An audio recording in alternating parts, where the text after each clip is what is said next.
Welcome student. आज हम करेंगे क्लास 11th यूनिट फर्स्ट और उसमें भी बहुत इंटरेस्टिंग टॉपिक करेंगे स्टोशियोमेट्री। अब देखो, जो स्टोशियोमेट्री होती है बच्चों, वो क्या होती है कि आपको एक क्वांटिटेटिव रिलेशनशिप बताती है किस किस के बीच में, रिएक्टेंट और प्रोडक्ट्स के बीच में। और जो आपके पास ये स्टोशियोमेट्री वर्ड है, ये दो वर्ड के कम्बिनेशन से बना है और वो दोनों वर्ड कहाँ से आए हैं? ग्रीक से। फर्स्ट इसमें जो वर्ड है वो आपके पास है स्टोशियन, that is the Greek word, जिसका मीनिंग क्या होता है? एलिमेंट्स। और दूसरा वर्ड यहां पर क्या है? मिट्री, मीन्स मिट्रन, जिसका मतलब क्या होता है? मेजर करना, किसी चीज को मापना। मीन्स जो स्टोशियोमेट्री है वो आपको क्या देती है? एलिमेंट्स की measurement, means measurement of amount of reactants and product in a chemical reaction. जो आपको बताता है वो क्या बन जाती है? उसकी स्टोशियोमेट्री। अब हम बात करते हैं स्टोशियोमेट्री के बेस्ड जो न्यूमेरिकल प्रॉब्लम्स आती हैं। इनको सॉल्व करना भी काफ़ी इंटरेस्टिंग होता है। और जो जनरली बेस्ड होती हैं ये आपके पास प्रॉब्लम्स केमिकल इक्वेशन की, वो आपके पास डिफरेंट फॉर्म में हम उनको क्लासीफाई कर सकते हैं। जैसे मोल टू मोल रिलेशनशिप में हो सकती है, मास टू मास रिलेशनशिप प्रॉब्लम आ सकती है, या फिर मास वॉल्यूम और वॉल्यूम वॉल्यूम रिलेशनशिप में। तो ये आपके पास चार टाइप आ जाएंगी स्टोशियोमेट्रिक प्रॉब्लम्स की। अब कौन कौन से स्टेप्स आपको चाहिए इन प्रॉब्लम्स को सॉल्व करने के लिए? अब सबसे पहला स्टेप हमारे पास क्या आता है कि हमें सबसे पहले बैलेंस्ड केमिकल इक्वेशन लिखनी होती है। जो भी हमें प्रॉब्लम दी है तो उससे रिलेटेड कोई ना कोई केमिकल इक्वेशन होगी, उसको हमें फर्स्टली बैलेंस्ड फॉर्म में लिखना है। दूसरा स्टेप हमारे पास क्या आता है कि हमें क्या मेंशन करने हैं? उसके number of moles, gram atomic mass या फिर ग्राम मॉलिक्यूलर मास, जो भी सब्सटेंस में क्वांटिटीज हैं आपको दी हुई है उसको आपने क्या करना है? मेंशन करना है। या फिर आपको जो कैलकुलेट करनी है उसके लिए आपने क्या लगाना है? Sign of interrogation. मीन्स अगर आपको कुछ नहीं दिया हुआ, आपको कैलकुलेट करना है, तो वहां पर आपने क्या लगा देना है? This sign of interrogation. एक और ध्यान रखना है, कई बार एटम अकेला नहीं होता, वो क्या होता है? टू और मोर देन टू की फॉर्म में। जैसे ऑक्सीजन है, वो कैसे है? टू की फॉर्म में। तो आपके पास ऑक्सीजन एक का मास कितना है? 16। तो अब यहाँ दो का आप कितना लिखोगे? 32। तो ऐसे ही आपको अगर दो या दो से ज़्यादा एटम है, मॉलिक्यूल ऑफ सब्सटेंस है, तो आपने मल्टीप्लाई कर देना है किसको? मोल्स को, ग्राम एटॉमिक मास को या मॉलिक्यूलर मास को by the number of atoms और द मॉलिक्यूल। ऐसे ही सल्फर अगर आपको किस फॉर्म में दिया हुआ है? Octa atomic, means S8। तो एक सल्फर का मास कितना होगा? 32। और 8 का कितना होगा? मल्टीप्लाई कर दोगे कितने से? 8 से, तो नियरली 256। तो आपका फर्स्ट स्टेप है बैलेंस्ड केमिकल इक्वेशन को लिखना।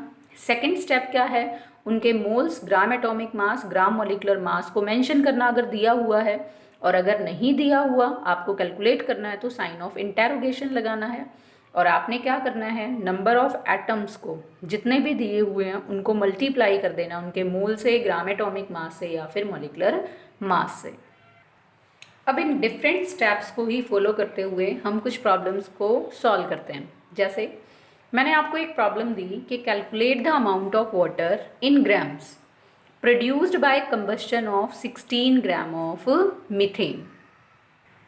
एक और इसमें जो बच्चों GAM है वो ग्राम एटॉमिक मास को इंडिकेट करता है, GMM ग्राम मॉलिक्यूलर मास को इंडिकेट करता है, NO dot number of moles को इंडिकेट करता है।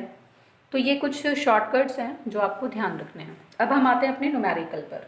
Calculate amount of water. अब हम सबसे पहला स्टेप लेंगे कि हमें क्या लिखनी है? Balanced chemical equation. तो केमिकल इक्वेशन आपके पास यहाँ पर क्या बनेगी? यहाँ से हम अपना आंसर स्टार्ट करते हैं। CH4 plus oxygen. हमेशा कभी जब भी आपके पास कंबशन होता है तो प्रोडक्ट्स क्या बनते हैं आपके पास? कार्बन डाइऑक्साइड और वाटर। तो आपके पास यहाँ प्रोडक्ट क्या आ जाएंगे? CO2 plus H2O। अब आपको इस केमिकल इक्वेशन को क्या करना है? बैलेंस। आपके पास ऑक्सीजन 2 है, यहाँ कितनी है? 2 और 1 3।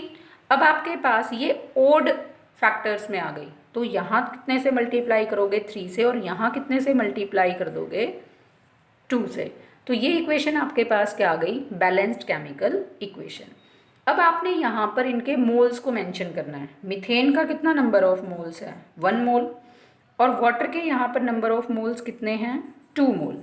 मैंने सिर्फ मीथेन के और वाटर के लिए, क्योंकि हमने number of moles gram atomic mass उन्हीं का मेंशन करना है जिनका आपको निकालना है, या जो आपके न्यूमेरिकल स्टेटमेंट में इन्वॉल्व हैं। तो न्यूमेरिकल में वाटर दिया और साथ में किसको दिया, मीथेन को। अब 1 मोल ऑफ मीथेन का ग्राम एटॉमिक मास और मॉलिकुलर मास अगर हम निकालते हैं तो कितना आएगा, एटॉमिक मास कार्बन का 12, हाइड्रोजन का 1, नंबर ऑफ हाइड्रोजन 4, तो 12 + 4 होकर हमारे पास ये कितना आ जाएगा 16 ग्राम। अब 16 ग्राम ने मेरे को कितने ग्राम वाटर दिया, वाटर का कितना होता है 18, और नंबर ऑफ मॉलिक्यूल कितने हैं 2, तो टोटल यहाँ पर कितना आ जाएगा 36 ग्राम। अब आपसे यही तो पूछा था कि जब 16 ग्राम मीथेन कंबशन में जाएगा तो वो कितना अमाउंट वाटर का ग्राम में प्रोड्यूस करेगा, तो कितना ग्राम प्रोड्यूस करेगा 36 ग्राम। ये हमारा क्या आ जाएगा आंसर। नेक्स्ट क्वेश्चन दिया कि how many moles of methane are required to produce 22 gram of carbon dioxide. अगर आप मीथेन को क्या करते हो कंबशन, तो बैलेंस्ड केमिकल इक्वेशन आपके पास, सॉल्यूशन लिखेंगे इसका हम, methane plus 2O2 gives rise CO2 plus 2H2O।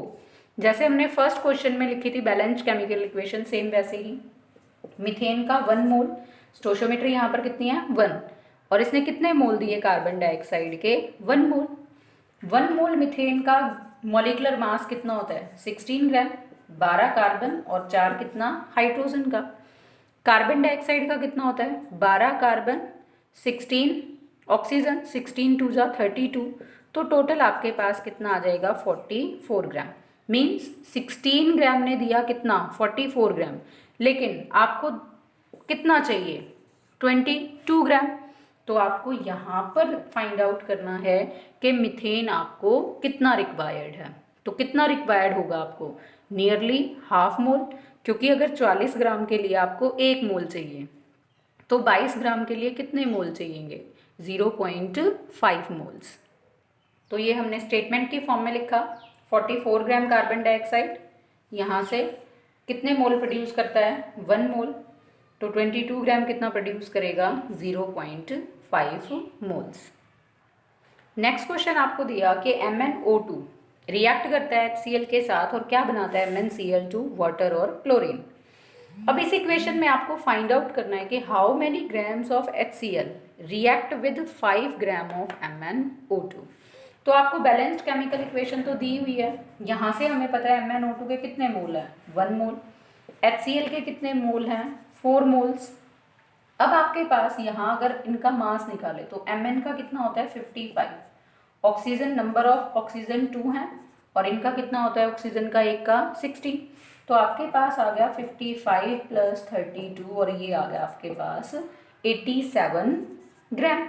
लेकिन आपको स्टेटमेंट में दिया कितना हुआ है 5 ग्राम, गिवन है आपको 5 ग्राम।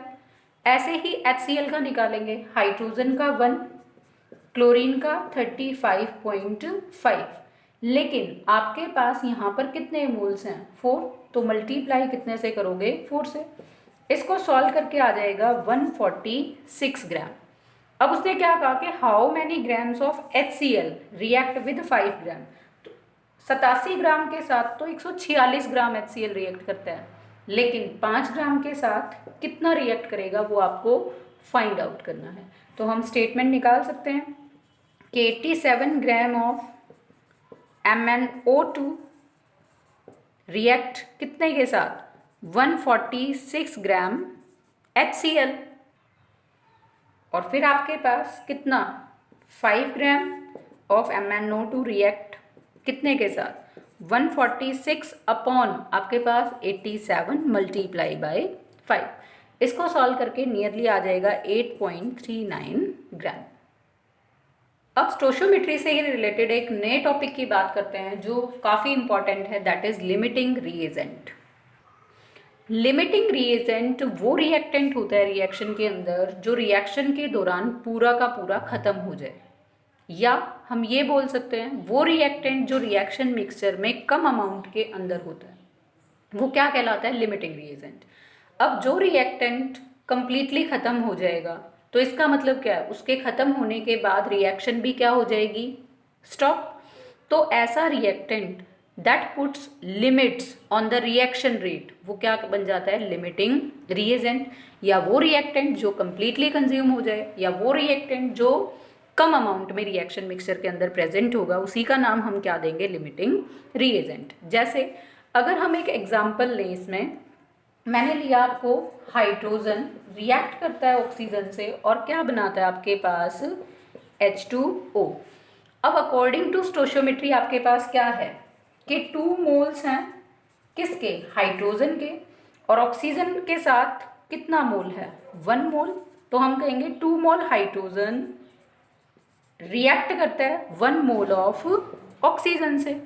लेकिन अगर मैंने आपको इक्वेशन में क्या दिया होता, 1 मोल ऑफ हाइड्रोजन और कितना दिया होता, 1 मोल ऑफ ऑक्सीजन, तो यहाँ पर लिमिटिंग रिएजेंट कौन होता आपके पास, अकॉर्डिंग टू स्टोशियोमेट्री यानी कि बैलेंस्ड केमिकल इक्वेशन के अकॉर्डिंग आपको नंबर ऑफ हाइड्रोजन की रिक्वायरमेंट कितने मोल्स की है, 2 की, लेकिन मैंने आपको दिया कितना, 1 मोल।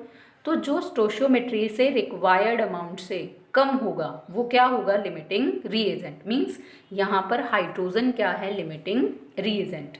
और दूसरा रिएजेंट जो रिएक्शन मिक्सचर में एक्सेस अमाउंट में होता है, जो बिना रिएक्ट किए हुए बच जाता, मीन्स लेफ्ट अनरिएक्टेड, वो आपके पास क्या कहलाता है, एक्सेस रिएजेंट। जैसे इसी इक्वेशन में अगर मैं आपको क्या दे देती, 2H2 रिएक्ट करता है 2 मोल्स ऑफ ऑक्सीजन से, मीन्स आपको वाटर बनाने के लिए तो क्या चाहिए था, 2 मोल्स हाइड्रोजन के और 1 मोल ऑक्सीजन के। मीन्स अब यहाँ पर 2 मोल हाइड्रोजन के 1 मोल ऑक्सीजन से रिएक्ट कर जाएंगे, लेकिन जो 1 मोल है ऑक्सीजन का वो कैसा रहेगा, लेफ्ट अनरिएक्टेड। तो मीन्स ये आपका एक्सेस अमाउंट में हो गया और ये क्या बन जाएगा, एक्सेस रीएजेंट। तो आपके पास यहाँ से 2 टर्म हुई, एक लिमिटिंग रीएजेंट और एक एक्सेस रीएजेंट। इसको हम एक और एग्जांपल से समझते हैं। सेम मैंने लिया वाटर फॉर्मेशन के लिए हाइड्रोजन और ऑक्सीजन को। अब मैंने यहाँ पर निकाला 2 मोल हाइड्रोजन के, 1 मोल ऑक्सीजन के, आपको दे रहे हैं 2 मोल वाटर। 2 मोल हाइड्रोजन का मीन्स क्या है, 2 ग्राम ऑफ हाइड्रोजन। 1 मोल का मतलब आपके पास क्या है, 16 ग्राम ऑफ हाइड्रोजन। रिएक्ट करके आपको क्या दे रही है, 36 ग्राम ऑफ वाटर। मीन्स अगर मैं आपको यहाँ पूछूं कि लिमिटिंग रिएजेंट कौन सा है हाइड्रोजन और ऑक्सीजन में, एक नई स्टेटमेंट देके, और मैंने स्टेटमेंट दी आपको कि 2 gram of hydrogen react with 10 gram of oxygen to form water and find the limiting reagent or the excess reagent here। अब हम यहाँ स्टोशियोमेट्री लगाएंगे। स्टोशियोमेट्री के अकॉर्डिंग क्या था, 2 ग्राम हाइड्रोजन नीड, या फिर हम बोल सकते हैं रिएक्ट किसके साथ, 16 ग्राम ऑफ ऑक्सीजन। ये हमारा बैलेंस्ड केमिकल इक्वेशन के अकॉर्डिंग स्टोशियोमेट्री है। अब हमें यहाँ पर क्या दिया गया, 2 ग्राम हाइड्रोजन रिएक्ट करता है कितने के साथ, 10 ग्राम ऑफ ऑक्सीजन। अब हमें तो चाहिए कितनी थी स्टोशियोमेट्री के अकॉर्डिंग, 16, लेकिन हमें गिवन कितनी है, 10। Means less than the required stoichiometry है। इसीलिए यहाँ पर जो ऑक्सीजन है वो कैसे बिहेव करेगा, एज अ लिमिटिंग रिएजेंट। और जो आपके पास हाइड्रोजन है वो कैसे बचेगी, एक्सेस अमाउंट में, तो वो आपके पास क्या बन जाएगा, एज अ एक्सेस रीएजेंट। तो इस तरह से आप किसी भी क्वेश्चन में फाइंड आउट कर सकते हो लिमिटिंग रिएजेंट को और एक्सेस रिएजेंट को।